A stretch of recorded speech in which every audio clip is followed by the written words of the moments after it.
um título talvez não muito comum: lealdade dividida. O que seria lealdade dividida? É o tema do sermão. Vamos deixar a nossa Bíblia aberta no livro de Deuteronômio, no capítulo 10. Deuteronômio, capítulo 10. E vamos ler alguns textos. E como estamos estudando o livro de Deuteronômio na lição da escola sabatina, eu pensei em pegar algum resumo do livro de Deuteronômio para trazer esse assunto, lealdade dividida. O livro de Deuteronômio é o último sermão de Moisés. São as últimas orientações que ele está dando. Eu não vou fazer um spoiler, porque basta ir na Bíblia para ver que o último capítulo de Deuteronômio apresenta a morte de Moisés. Então eles estão ali, bem no limite da terra prometida.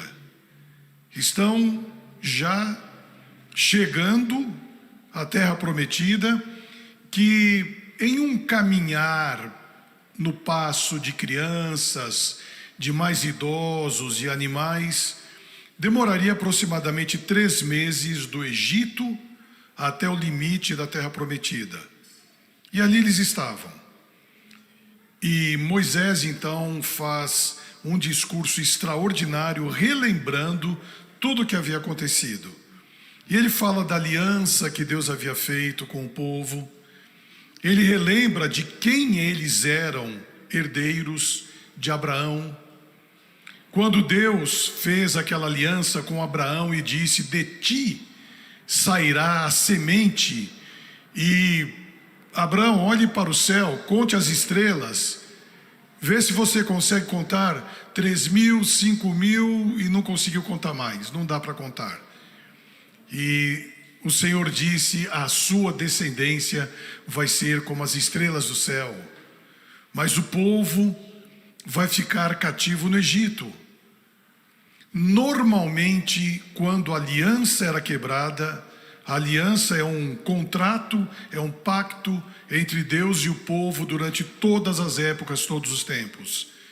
Então foi feita aliança lá com Adão e Eva no Éden, foi feita aliança com Noé, foi feita aliança com Abraão, foi feita aliança com Jeremias. E nós conhecemos a nova aliança através de Jesus, mas o documento é o mesmo. Pode ser uma nova aliança porque é um novo povo que vem muito tempo depois, ali está o Messias, mas o documento, a aliança é a mesma, desde o Éden, passando por todos esses personagens bíblicos, chegando a nós, e a aliança final que aguardamos, que é o reino eterno, a esperança que temos hoje da volta de Jesus. Então Moisés está dizendo e relembrando no livro de Deuteronômio a história e a trajetória desde o tempo de Abraão, o que aconteceu. Porém, aquele povo, tentem imaginar, irmãos, e você que está nos ouvindo, tente imaginar que após 430 anos de cativeiro egípcio, eles desenvolveram uma cultura pagã muito grande. Foram gerações, pais, filhos, netos, bisnetos, tataranetos, e foi indo. 430 anos depois, pela misericórdia de Deus, eles não perderam a identidade da língua. Esqueceram o hebreu, a língua deles.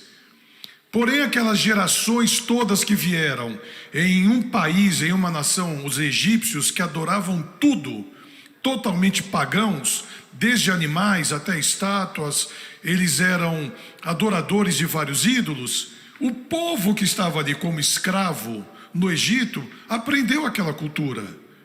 Eles não tinham liberdade para cultuar o verdadeiro Deus e haviam até se esquecido.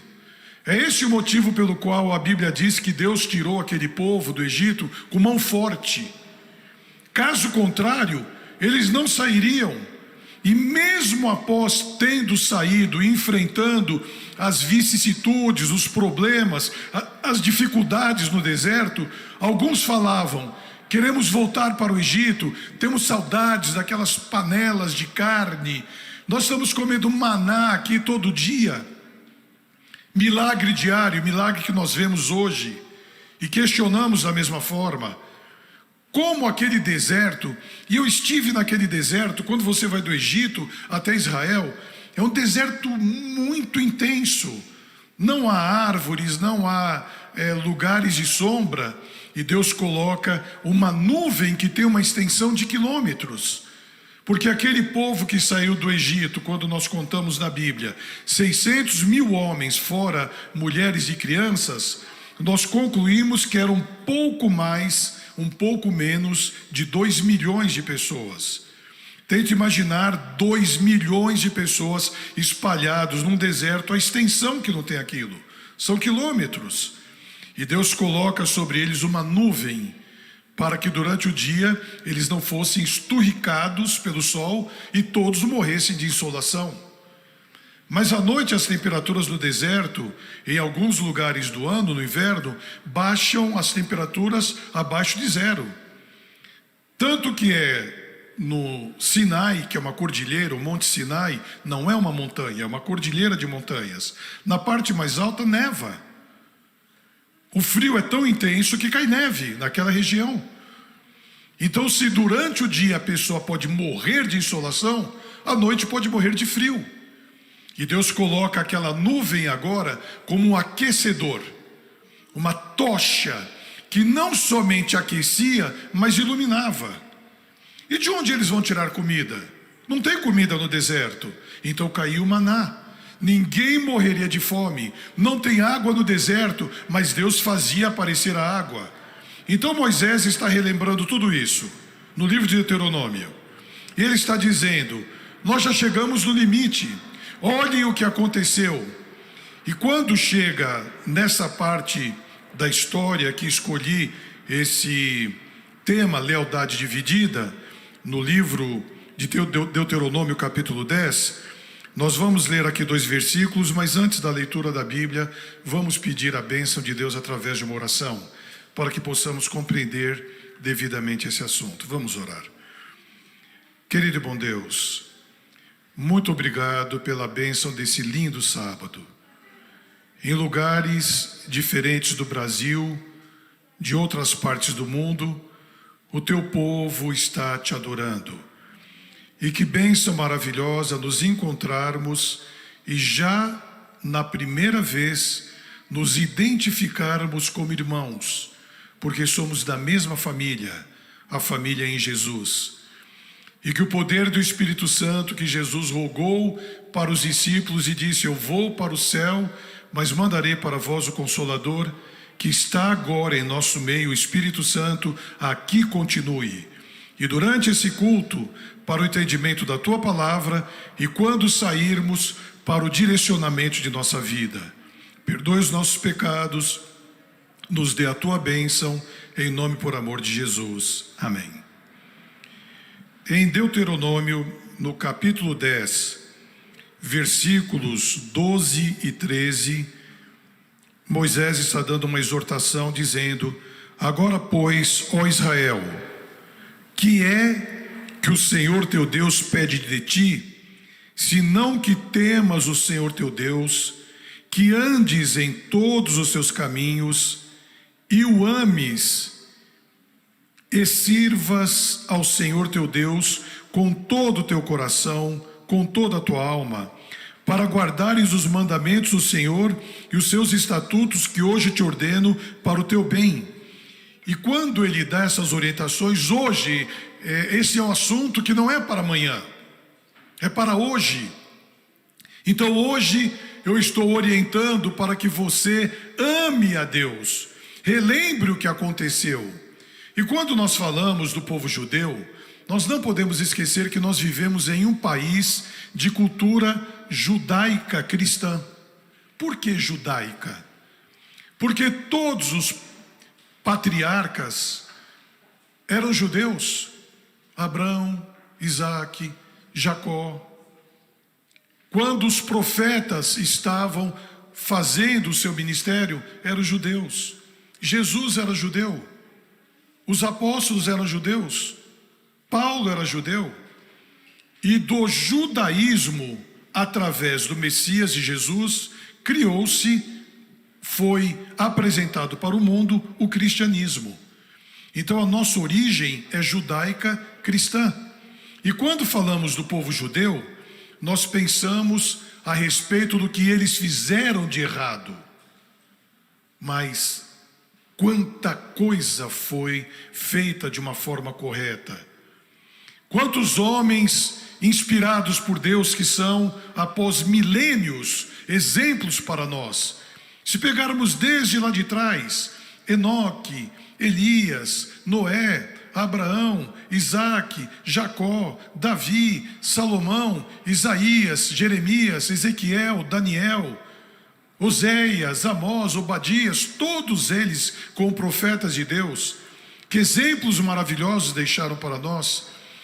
Então Moisés, ao recapitular essa história, antes de entrarem na terra prometida, que não entraram naquele momento devido ao não acreditarem que Deus poderia lutar por eles, ficaram jornadeando no deserto 40 anos depois que entraram. Então naquele momento que Moisés está dizendo, ele diz: o que é que Deus pede de você? Mas ele não pede amanhã, ele pede hoje. Quando nós temos um assunto como esse na igreja, vamos pensar em nós.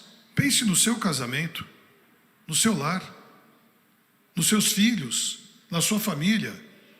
Você jovem, estou vendo todo o Media Center, aí são jovens lá em cima, são 3 jovens, aqui embaixo são 2 jovens. A juventude cuidando de um departamento importante da igreja. Aí nós pensamos, aquele povo era rebelde. E nós? Olha a mensagem de Deus para nós hoje. Assim como Moisés falou, hoje o que Deus pede? Que você ame a Ele. Que você guarde os mandamentos.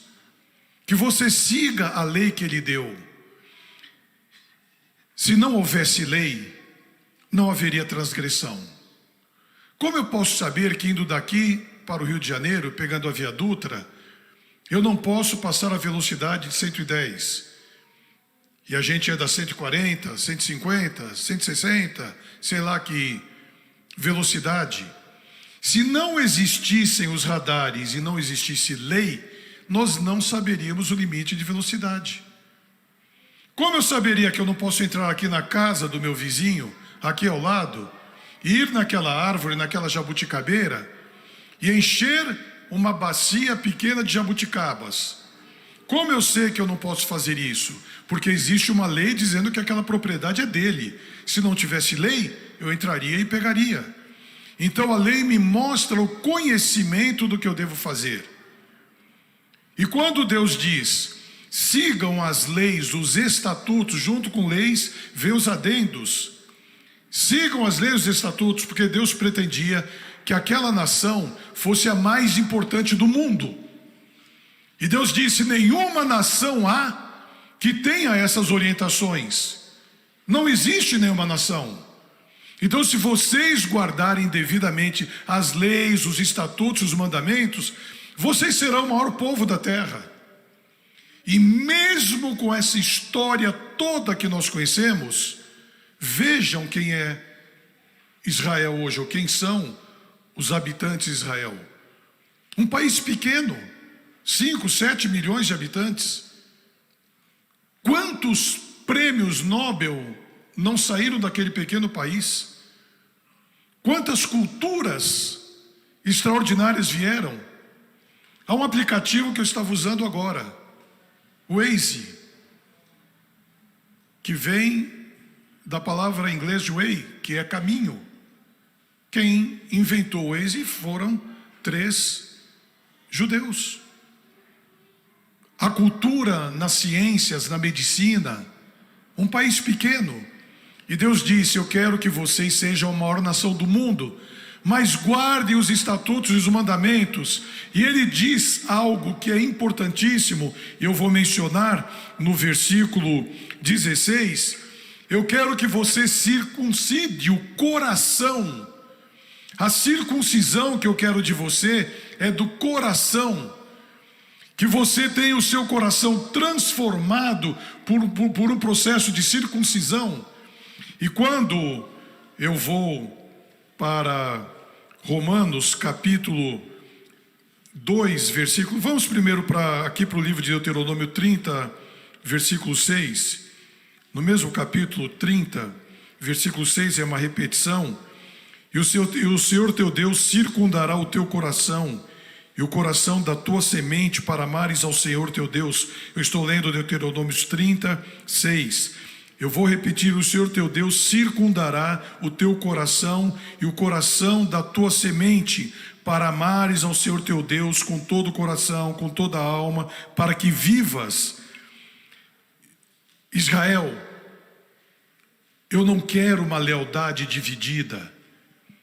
Eu não quero uma lealdade que você vai envolver-se com outros povos. Por quê? Quando eles saíram do Egito, a adoração a outros deuses era total. E eles agora, nas divisas das terras para onde eles estão, lá naquela ponta, quilômetros lá na frente daqueles 2 milhões de pessoas, ficava uma tribo do lado dos amorreus. E os amorreus eram idólatras. Uma outra parte poderia ficar do lado dos filisteus. E os filisteus eram idólatras.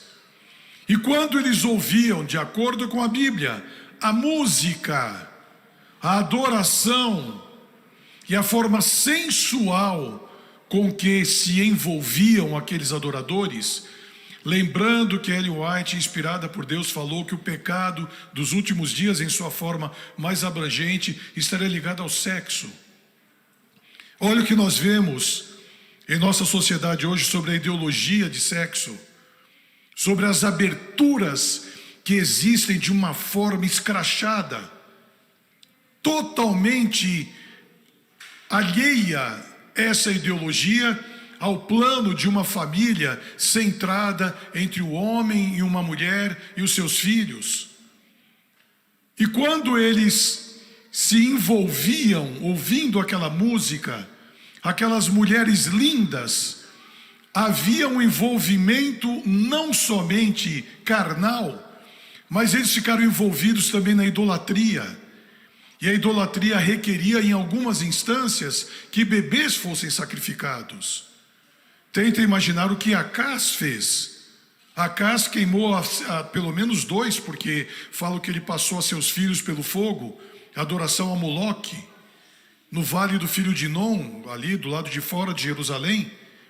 Então o paganismo levava a um envolvimento sensual, que automaticamente, por aquela paixão por outras mulheres que eram pagãs, começavam a adorar os ídolos delas. E em uma ocasião, Deus disse para Moisés: a peste vai vir sobre aqueles que fizeram isso, que se envolveram dessa forma. E a Bíblia diz que morreram 24 mil homens. Olha quantos se prostituíram, olha quantos procuraram outros deuses. Agora nós podemos pensar, 24 mil diante de um povo de 2 milhões não é nada, mas não é isso. É só lembrar que por causa do pecado de um homem, Acã, toda a nação perdeu uma guerra. E esse pecado na Bíblia é chamado de anátema, uma palavrinha pequena que aparece poucas vezes na Bíblia. E anátema quer dizer maldição. Quantas vezes nós pegamos o nosso salário, juntamos com o da esposa, pegamos parte dos filhos que também trabalham, fazem alguma coisa, e chega no final do mês, o dinheiro todo foi embora, o carro bateu, a luz estourou, arrebentou outra coisa, e nós começamos a analisar, mas espera um pouquinho, nós estamos cuidando com as finanças. Analise se existe alguma coisa dentro de casa. O pecado de um pode acarregar maldição para todos, e ao mesmo tempo a bênção de um pode abençoar a todos. Assim como Acã foi uma maldição para todo o povo de Israel e perderam uma guerra por causa do pecado dele, José foi uma bênção. E a Bíblia diz que por amor a José, Deus abençoou a casa de Potifar e a terra do Egito. Olha que coisa maravilhosa. Por amor a você, Deus abençoou o seu lar. Não deixe de fazer orações intercessórias. Não deixe de rogar a Deus por filhos que abandonaram, por cônjuges que ainda não aceitaram. E em contrapartida, pelo pecado de um, pode existir maldição para todos. E aquele povo então, com a idolatria impregnada por 430 anos de cativeiro, facilmente, em vários momentos, caiu na idolatria. E aqui vem o tema, lealdade dividida. Eles dividiam a lealdade a Deus com o envolvimento pagão com outras nações. E Deus disse: eu não quero que vocês tenham um sinal físico da circuncisão. Cortem a carne. Eu quero que vocês tenham um sinal de circuncisão no coração, que cortem o pecado do coração, que extirpem o erro da alma, que voltem a ser pessoas que foram chamadas para esse fim. E nós encontramos, e eu separei, pelo menos, e vou apenas citar, alguns exemplos de lealdade dividida. Judas estava com Jesus 3 anos e meio. E o relato eu apenas vou citar em Mateus 26, 47 a 50, e também no Evangelho de João, capítulo 13. E João, capítulo 13, começa dizendo: e tendo Jesus amado os seus que estavam com ele no mundo, amou até o fim. E ali estava Judas. Lealdade dividida. Amava Jesus, mas tinha uma paixão enorme pelo dinheiro. E quando ele viu uma oportunidade de ganhar 30 moedas de prata, ele pensou: ele é divino, eu já vi milagres, eu entrego ele para as autoridades e quando ele for preso ele vai desaparecer. E eu fico aqui com lucro de 30 moedas de prata. E era muita coisa, 30 moedas de prata. Na Santa Ceia, por que Jesus disse para Judas: o que tens a fazer, faze-o depressa? Por quê? Porque ele estava dividido. E quando Jesus lavou os pés de Judas, o último apelo de misericórdia ao Espírito Santo fez ao coração dele. Leu depois o livro Desejado de Todas as Nações, que relato lindo. Jesus lavando os pés de Judas, e Judas em uma posição, olhando Jesus como um servo, lavando os seus pés. O Espírito Santo trabalha no coração, como está trabalhando agora no coração de cada um de nós, de você que me assiste aí pela internet. E o apelo foi feito: Judas, confesse, diga que você tem um produto de traição aí com você, mas concomitante, junto com o apelo de misericórdia, vem a tentação. E a tentação entra no coração de Judas. Espera aí, como ele pode ser o Messias se ele está fazendo o papel de empregado, de servo? Messias não faz isso. Messias vai retomar o trono de Davi, vai expulsar os romanos de Jerusalém. Ele não pode ser o Messias. Se os irmãos esquecerem tudo que eu falei nesse sermão, não esqueçam do que eu vou falar agora.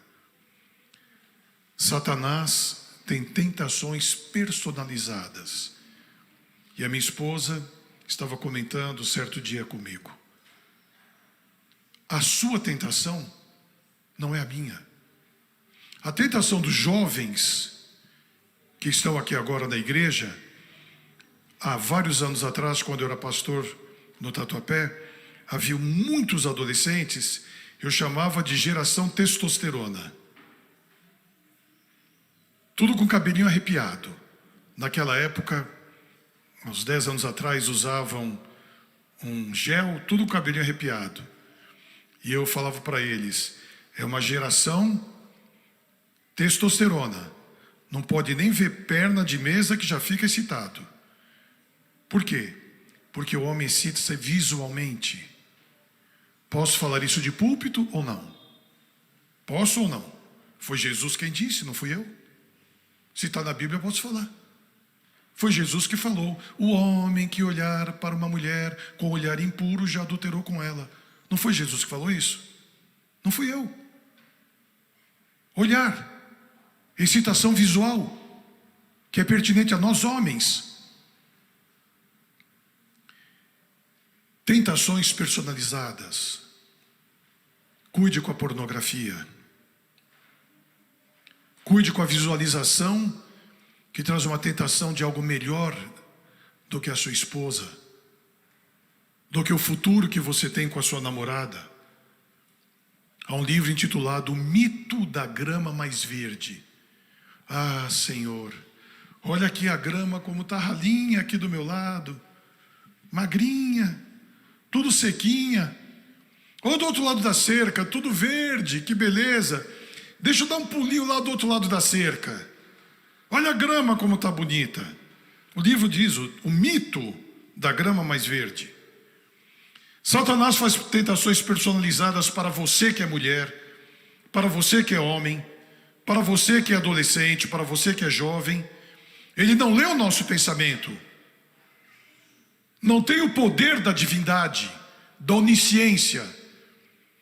Mas a Bíblia diz, Pedro escreveu, ele está ao derredor bradando como leão, buscando a quem possa tragar.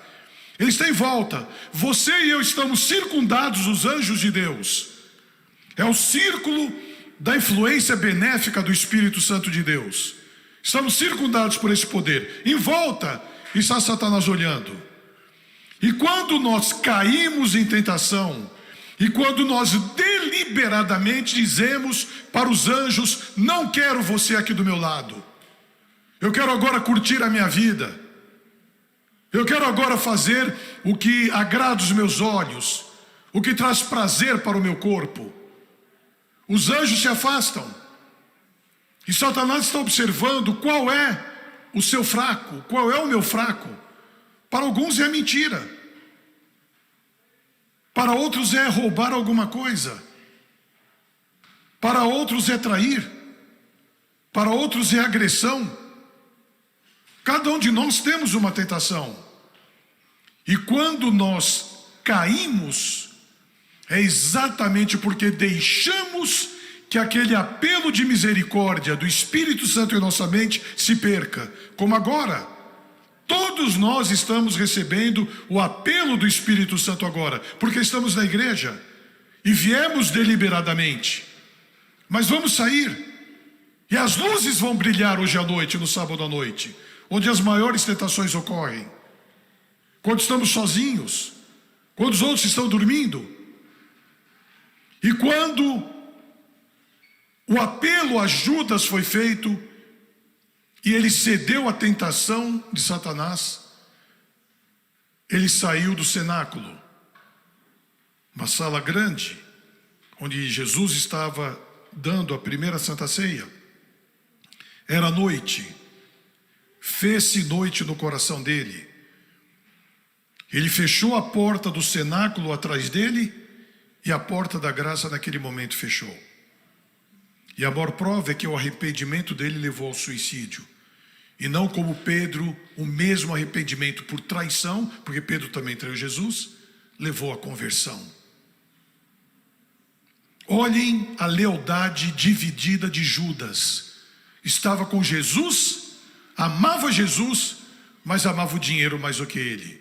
Outra lealdade dividida que eu separei aqui do jovem rico, Mateus 19, versículos 16 a 30. A Bíblia diz que Jesus, olhando para aquele jovem, amou aquele jovem. Que pessoa espetacular. Aquele mesmo amor que Jesus havia dito lá em São João 13: um novo mandamento vos dou, que vos ameis uns aos outros, assim como eu vos amei. E vocês acham, os senhores acham que era fácil, naquela ocasião, há quase 2000 anos atrás, um homem dizer que amava outro? Se hoje é difícil.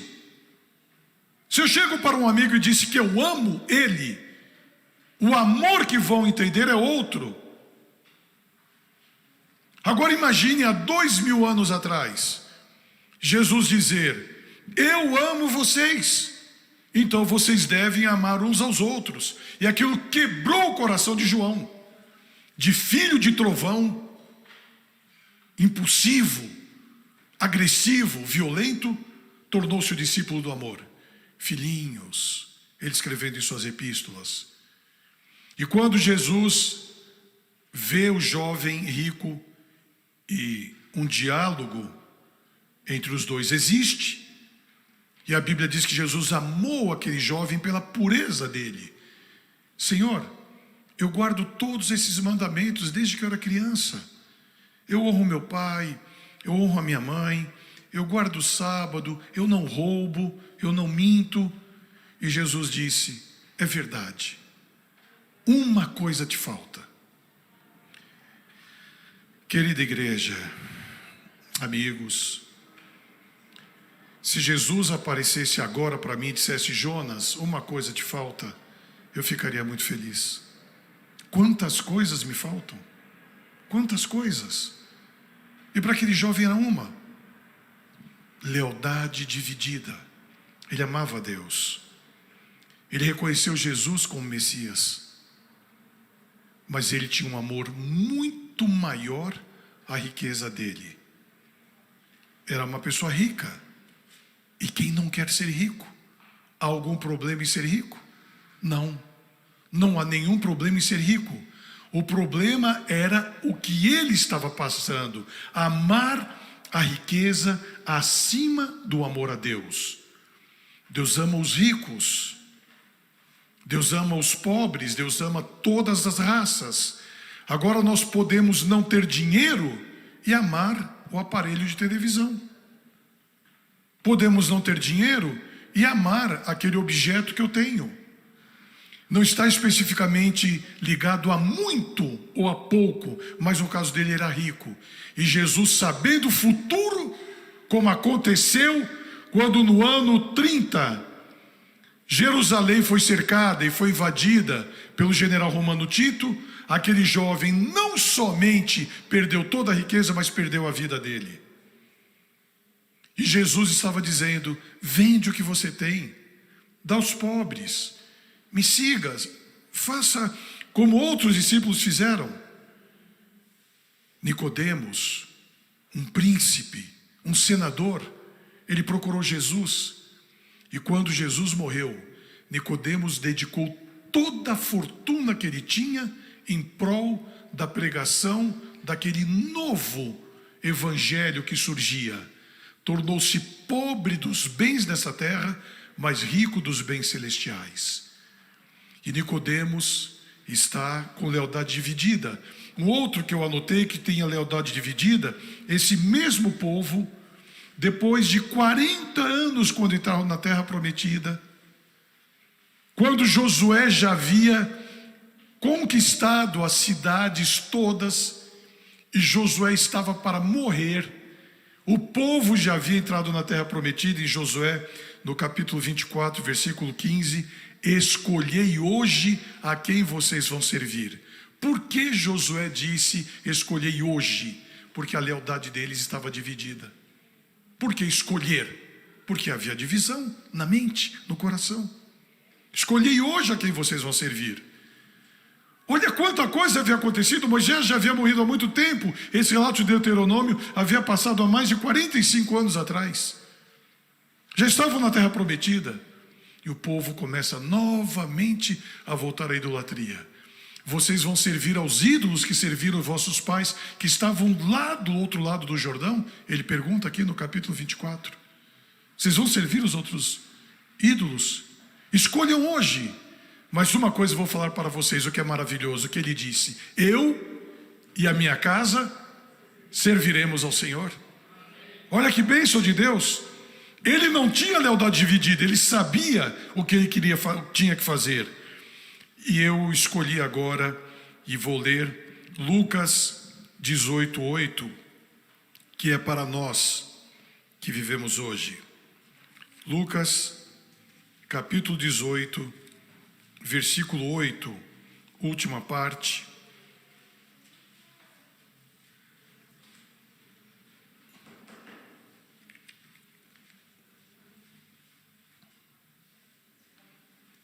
Lucas 18:8, última parte, diz assim: quando, porém, vier o Filho do Homem, porventura achará fé na terra? Eu fiz questão de fazer uma anotação da sociedade que nós vivemos hoje. Tendo esse texto em mente, porventura, sempre uma pergunta é feita, diante da lealdade dividida: encontrará Deus em nossos dias fé na terra? Lealdade é respeito aos princípios e regras que norteiam a honra e a probidade. Lealdade é respeito a princípios, lembrando que o caráter de Deus, a lei de Deus, é um princípio ligado ao caráter de Deus. Lealdade, respeito aos princípios, regras que norteiam a honra e a probidade. Probidade é integridade, honestidade e retidão. Lealdade é fidelidade aos compromissos assumidos. Lealdade é fidelidade aos compromissos assumidos. É respeitar os princípios das leis estabelecidas, principalmente a lei de Deus. Nós vivemos hoje em um comportamento líquido, um comportamento pós-moderno. As relações se misturam e se condensam com laços momentâneos, frágeis e volúveis. Isso acontece em um mundo cada vez mais dinâmico, fluido e veloz, seja real ou virtual. Nada é feito para durar, tampouco é sólido.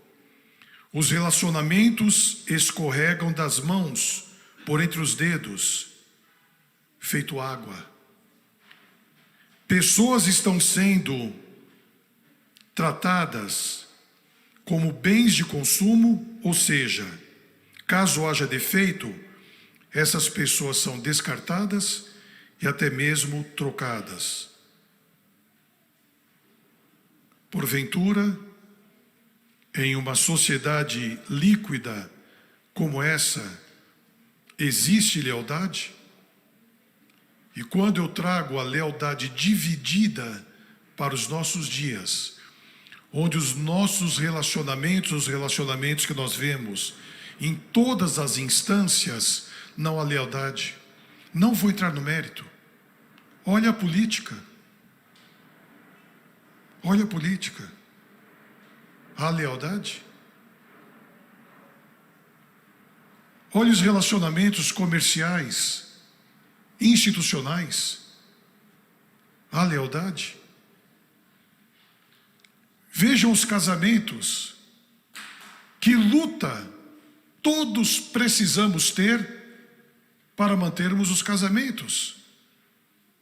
Porque é uma sociedade líquida, onde não há consistência, onde tudo é válido, e onde 0,6% de uma população do mundo impõe ideias e metodologias de comportamento totalmente alheios àquilo que nós conhecemos como lealdade a Deus.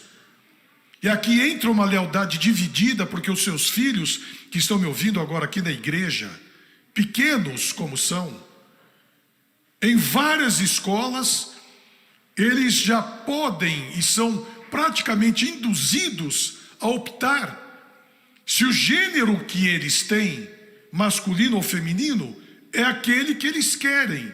E que maturidade uma criança de 6, 7, 8 anos tem para escolher isto? E uma professora recentemente me falou: pastor, os meus alunos estão confusos, porque os amiguinhos dizem: você é menino, mas Se você quiser ir no banheiro das meninas no intervalo, você pode ir.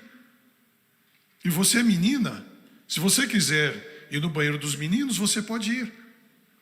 E as aberturas são cada vez maiores. Eu já repeti isso várias vezes, em vários sermões, e os irmãos não ouviram, é a primeira vez que eu vou falar aqui, eu vou dizer. No nosso país existe, no Brasil existe mais de 70 ideologias de gênero. Mais de 70. E uma delas chama-se sexo pan. O gênero pan, ele gosta de tudo e de todos. É uma pessoa agradável. É uma pessoa cordial. Então, ele gosta das árvores, da natureza, dos animais, das pessoas, dos objetos. E há notícias, procurem depois na internet, para não dizer que o pastor está doido. Há alguns que se casam com árvore, outros se casam com a bicicleta. Gostam de tudo e de todos, de objetos, de pessoas, e amam. E se eu sou pan, tão agradável, tão gentil, e amo todos, por que eu não posso amar as crianças e elas me amarem? Uma abertura extremamente sutil para a pedofilia, onde em alguns países já está havendo propostas de leis para a liberdade sexual de crianças, como se criança tem maturidade para ter essa liberdade. E a lealdade a Deus, nesse momento, é colocado para você e para mim em prova. Nós não podemos usar mais alguns vocábulos que são racistas, mas não estão ligados à raça, e sim a comportamento. E eu não posso falar mais do que isso de púlpito, senão eu posso ser processado. E como eu vou fazer quando Deus disse lá no livro de Gênesis, e falou: deixará o homem o seu pai e a sua mãe, e se unirá à sua mulher, e serão ambos uma só carne. Esse ambos uma só carne é sexo para o momento do casamento que Deus criou. E é tão importante que Jesus repetiu em Mateus, repetiu em Marcos, Paulo repetiu em Efésios, a mesma frase 4 vezes na Bíblia: deixará o homem o seu pai e a sua mãe. É a família de origem judaica cristã que nós temos. Mas eu não posso falar mais do que isso. Não sou, em hipótese alguma, preconceituoso. E não estou falando de preconceito. Eu estou falando de lealdade dividida, onde o exercício atual dos relacionamentos, eu fiz questão de ler para não incorrer em nenhum erro. Esse comportamento líquido, ele não tem forma, ele se espalha, mas não se pode segurar, ele se desfaz por entre os dedos. E tudo isso está ligado a relacionamentos, onde as nossas crianças na Netflix recebem filmes que são remixados com uma linha totalmente errada, com uma linha totalmente direcionada para outros setores, para outros fatores, para outros comportamentos. E nós então, com receio de sermos tidos como retrógradas, como pessoas antiquadas, começamos a ceder. E não falamos mais em casa, muito menos na igreja. E avança para a eternidade, para encontrar-se com Jesus, um povo com lealdade dividida. Por que os irmãos acham que Josué falou aquilo em Josué capítulo 24? Escolhei hoje a quem servis. E por que é tão pertinente para nós? Eu sou um cristão, estou aqui na igreja, ou estou visitando, ou estou me preparando para o batismo, ou estou vendo esse sermão agora, algum tempo depois, mas estou ouvindo. Dividido em quê? Em ideologias espúrias. Não estão ligadas ao plano de Deus, impreterivelmente não estão. E hoje, mais do que nunca, devido à lealdade dividida, hoje, mais do que nunca, Deus, a sociedade, os seus filhos, a igreja, precisamos de homens e mulheres que tenham a fibra do aço, não sejam flexíveis, maleáveis, diante de grandes facilidades ou profundas dificuldades, que saibam dizer sim, sim ou não, não, que sejam fiéis ao que é verdadeiro, como a bússola é o polo, que sejam corretos e honestos, ainda que os céus caiam. E onde estão esses homens e mulheres? Aqui. São senhores que estão aqui agora. São vocês jovens que estão me ouvindo. São vocês adolescentes, crianças que vão perguntar em casa para o papai e para a mamãe o que é aquela palavra que o pastor falou, circuncisão, que Deus quer que circuncide o coração. E o papai e a mamãe vão explicar.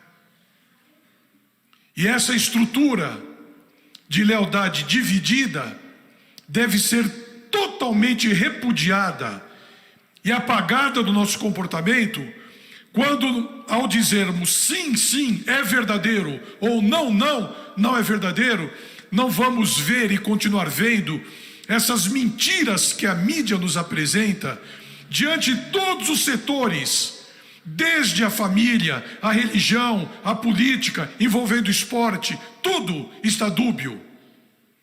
E é nesse momento que vão se levantar jovens, homens e mulheres, com essa fibra do aço que eu acabei de falar agora, a despeito do que possa acontecer, porque nós não temos mais tempo. Ou mudamos o nosso comportamento, ou nos preparamos para a volta de Jesus, ou vamos eternamente pregar sobre a mornidão de Laodiceia, que é a última igreja da profecia, que somos nós. Laodiceia não é o meu vizinho, Laodiceia sou eu.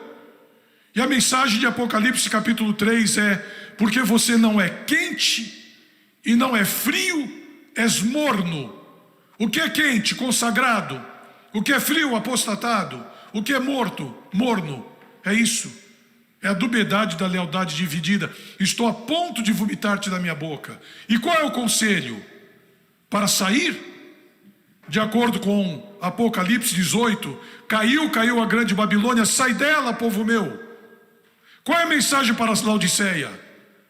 Arrepende-te. Não é para sair. Não é para sair da igreja. Não é para abandonar os mandamentos, a lei e a orientação de Deus. É para arrepender. E o arrependimento é individual. É aquele que levou Pedro quando o galo cantou e ele lembrou que Jesus disse: ainda nessa noite você vai me trair antes que o galo cante.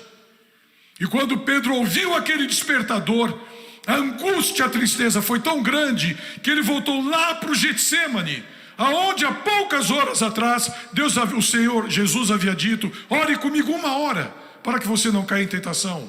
E agora sozinho, ele está arrependido, ele está amargurado, ele está triste, mas arrependeu-se. E no dia do Pentecostes, foi esse homem covarde que traiu Jesus, que no Pentecostes, com poder, mudando a sua postura, ele disse: varões, eu conheci Jesus, que vocês crucificaram, sem medo nenhum, que vocês mataram. E esse Jesus, eu vi ele quebrar a lei da gravidade e subir aos céus. Enquanto nós olhávamos estupefatos aquela cena, 2 anjos apareceram e disseram: varões galileus, o que vocês estão olhando? Jesus desapareceu, fiquem tranquilos. Esse mesmo Jesus que agora subiu ao céu, há de vir, há de voltar. E os discípulos pregavam naquela ocasião, há quase 2000 anos atrás, a volta de Jesus, como se fosse nos dias deles. E naquela pregação, no Pentecostes, em uma pregação, quase 3.000 pessoas foram batizadas. É o que vai acontecer antes da volta de Jesus, quando deixarmos de ter lealdade dividida. O Espírito Santo cairá sobre a igreja e a chuva serôdia produzirá milhões de batismos. E então cumprir-se-á a última profecia. Mateus 24:14. E esse evangelho do reino será pregado em todo o mundo, em testemunho a todas as nações, e então virá o fim. Que fim você aguarda? O fim que eu espero para todos os queridos irmãos que estão aqui é quebrarmos, eu, os senhores, você, a lealdade dividida. E você sabe qual é a lealdade dividida da sua vida. Eu sei qual é a minha. E com a bênção e o poder de Deus, o poder do Espírito Santo que sobre nós está agora, que sobre você está agora, nós seremos testemunhas de Jesus aqui, nesse bairro, em São Paulo, quando viajarmos para qualquer lugar do interior, quando sairmos do estado, quando formos para outro país, nós seremos testemunhas pela nossa postura, o que comemos, o que falamos e o que vestimos. Possivelmente será a única pregação que muitas pessoas vão ter. É a sua e a minha vida. Antes da oração final, nós vamos ouvir um hino pela Vanessa. E a Vanessa, ao cantar esse hino, que vai ser uma complementação do sermão e a seguir a oração final, abra o seu coração, que já está aberto, mas para mudanças. E eu da mesma forma vou estar orando para a minha vida e por vocês também. E ao final, quando nós orarmos, que o poder de Deus produza o fato mais lindo da vida de qualquer ser humano, que é a conversão. E conversão é mudança de rumo, mudança de pensamento, de hábitos, de costumes de vida. Enquanto a Vanessa canta, que Deus abençoe.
Fraco, tão pequeno, mas aos teus pés me rendo.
Enquanto a Vanessa estava cantando,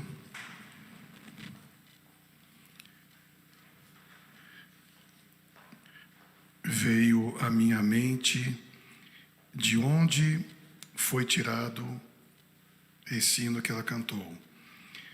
Gálatas capítulo 2, versículo 20. Já estou crucificado com Cristo e vivo não mais eu. Foi isso que você cantou? Mas Cristo vive em mim.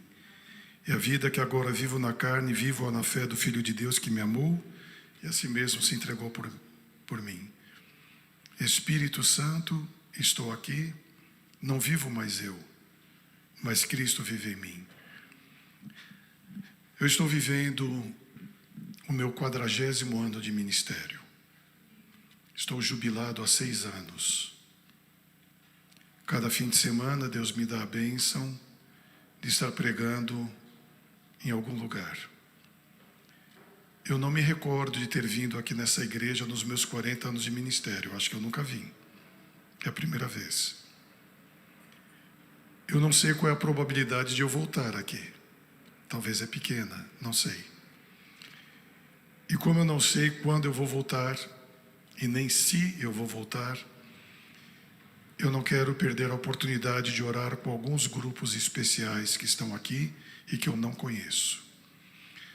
Há porventura alguém aqui na congregação, e principalmente após esse hino tirado de Gálatas 2:20, estou crucificado com Cristo e não vivo mais eu. O meu desejo, a minha vida, a minha mente estão em Jesus. E quem promove isso é o Espírito Santo. Há alguém aqui na congregação que não é batizado? Levante a mão. Deixe-me ver. Alguém que não é batizado? Você? Alguns juvenis? Jovem? Quantos são batizados? A esmagadora maioria da igreja. E 3 adolescentes não são, que estão com o papai, com a mamãe? Vocês dois são avós dela? Tem certeza? Parabéns. Deus abençoe. E aqui estão também com a família, então é uma família que orienta através do vovô, da vovó, papai, a mamãe. Quantos estão vindo? Há porventura alguém que está vindo pela primeira vez na igreja? Hoje? Primeira vez? Vocês são de onde?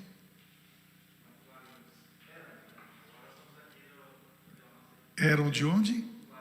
Guarulhos. Agora estão vindo pela primeira vez aqui na igreja. Deus abençoe.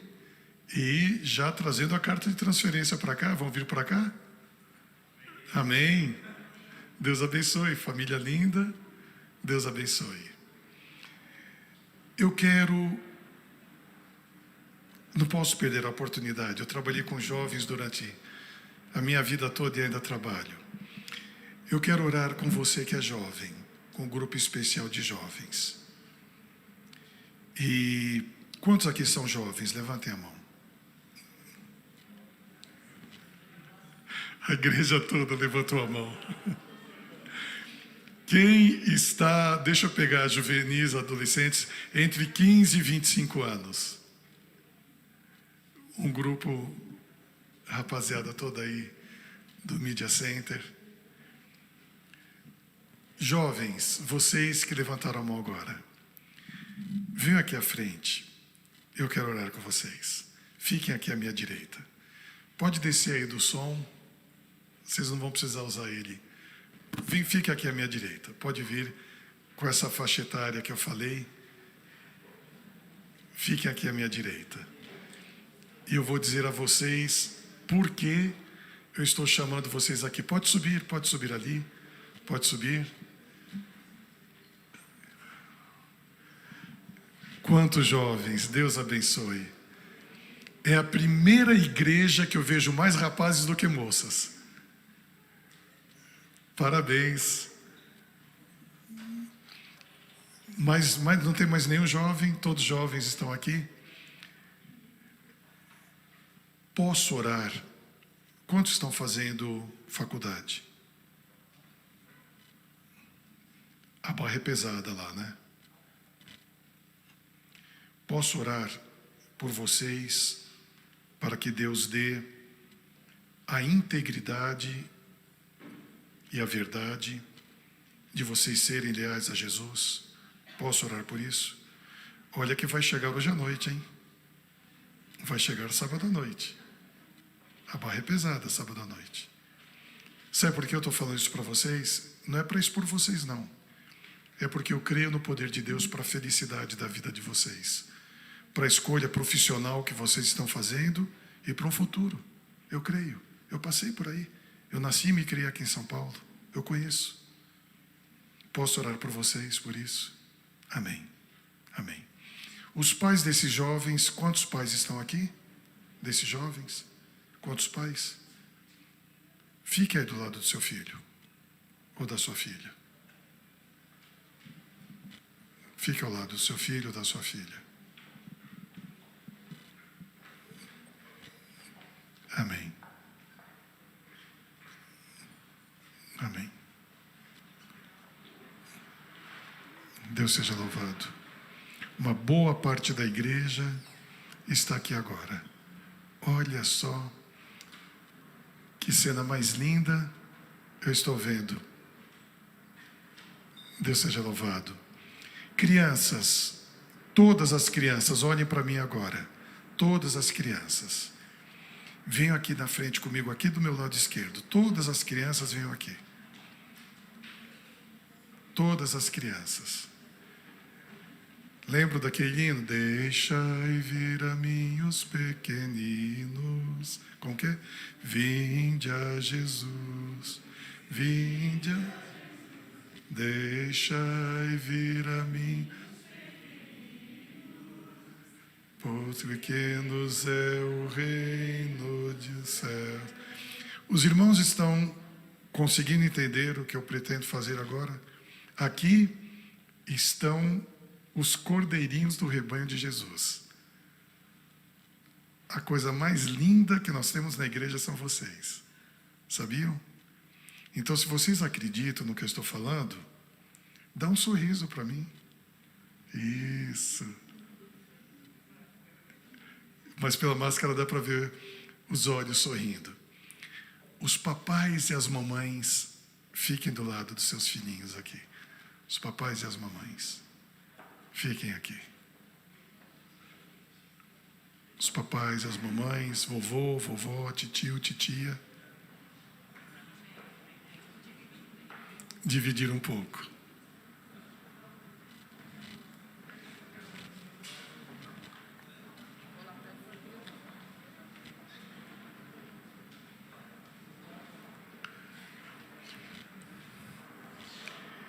Eu vejo um grupo agora que não tem os filhos pequenos, nem os filhos jovens. 2 netos. Então, representando. Você tem filhos? Então, você representa. E aqui tem um grupo que eu vou dirigir-me aos senhores da seguinte maneira. Quando Davi escreveu: fui jovem e agora sou velho, e nunca vi o justo mendigar o pão e nem a sua descendência passar necessidade. A bênção de Deus para a vida dos irmãos. Nunca vi o justo mendigar o pão, nem a sua descendência passar necessidade. Você sempre ouviu do seu pai. E nunca viu o justo mendigar o pão, nem passar necessidade. Você representa qual classe dessas aqui? Você tem filhos? Tem? Então você representa a mamãe. Tem filhos, netos?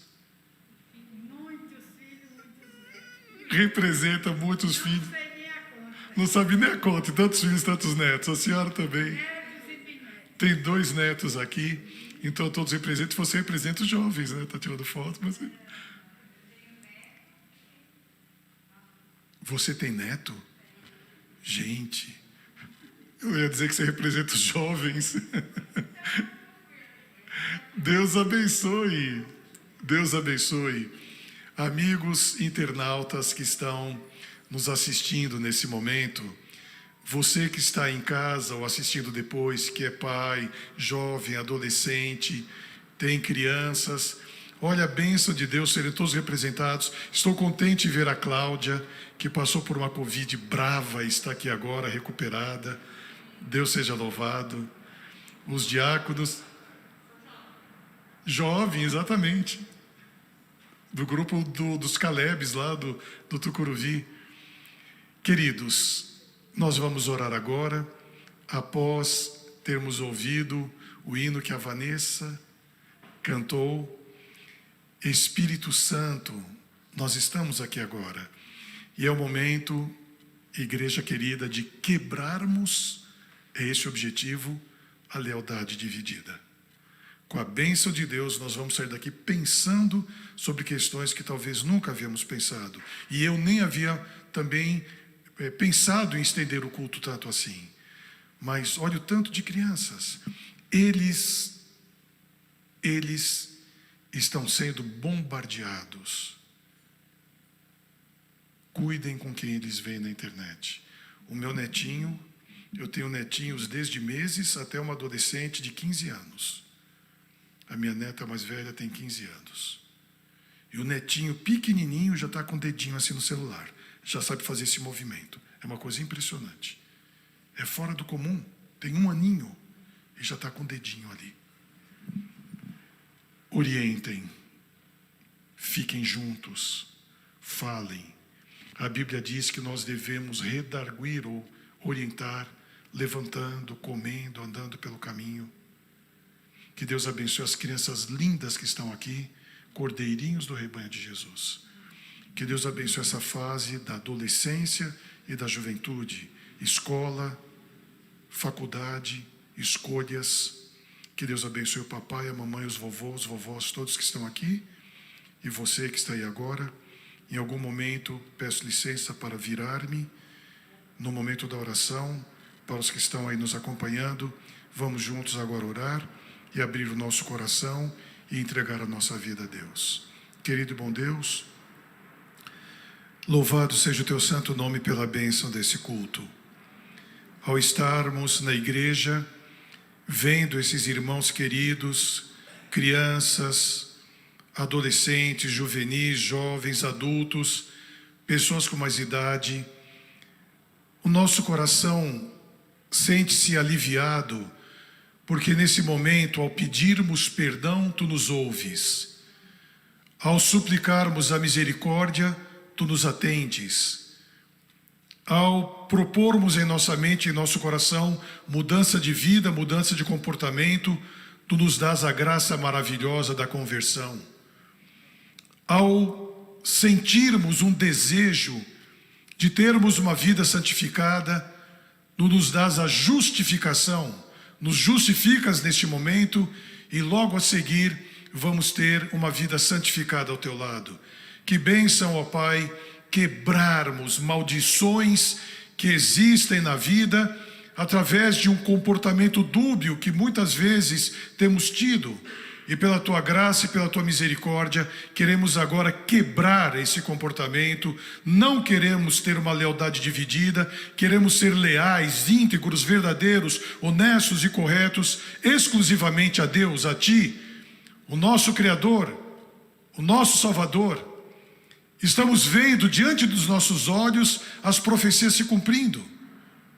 Que todos que aqui estamos, ao optarmos, escolhermos agora ao lado de Jesus, quando Ele voltar, possamos ouvir as palavras mais lindas que qualquer ser humano pode ouvir: vinde benditos de meu Pai. Está preparado para vocês desde a fundação do mundo. No pouco vocês foram fiéis, no muito eu vou te colocar. Entrem agora nesse reino eterno. E suplicamos ao Pai para todos nós que aqui estamos, que o Senhor nos abençoe e nos guarde. Que o Senhor faça resplandecer sobre nós o seu rosto e tenha misericórdia de nós, perdoando os nossos pecados. Que o Senhor nos olhe agora com muito amor para essa juventude querida, para essas crianças queridas, para essa igreja maravilhosa, e nos abrace com esse amor, nos dando a bênção do perdão, a bênção do mais puro e verdadeiro amor, e a bênção da salvação em Cristo Jesus, pois em seu nome suplicamos agora e para sempre. Amém. Que Deus a todos abençoe. Vão para casa na paz de Jesus. Você que aí está, permaneça nesse amor e que Deus a todos abençoe e estas decisões tomadas perdurem por toda a vida. Que Deus abençoe. Que Deus abençoe.